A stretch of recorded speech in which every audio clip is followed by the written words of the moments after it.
Everyone, good evening. আজ হলো মঙ্গলবার আর এখন বাজে সন্ধ্যে 7টা না 7:30 বাজে। তো এখন চলে এসেছি রান্নাঘরে, সন্ধ্যাবেলা টিফিন বানাবো। সেই জন্য আজ তো বাড়িতে সারাদিন নিরামিষ খাওয়া হয়েছে। গতকাল আমাদের এখানে শীতলা মায়ের পুজো ছিল আর আজকে আছে রক্ষাকালী পুজো। তো আমাদের বাড়িতে এখন নিরামিষ চলছে, কিন্তু আজকে খুব ঝাল ঝাল খেতে ইচ্ছা করছে, তাও আবার নিরামিষ। বাড়িতে তেমন কিছুই নেই, তো ভাবলাম সিম্পলভাবে একটা জিনিস বানিয়ে নেওয়া যাক। চলো তোমাদেরকে দেখো। তো এখানে রান্না হচ্ছে এখন ঝাল সিমুই। বাড়িতে তেমন কিছুই ছিল না, সিম্পলভাবে বানাচ্ছি। আর এখানে দেখো দুপুরবেলা বানিয়েছিলাম সাবান, যেটা এখানে আমি এখন সেট হতে দিয়েছি।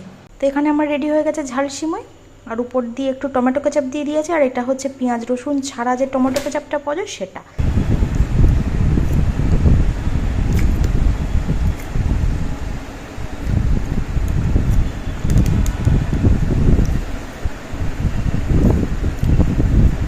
প্রচণ্ড ঝাল লাগছে, মানে ঝাল হয়ে গেছে বেশি।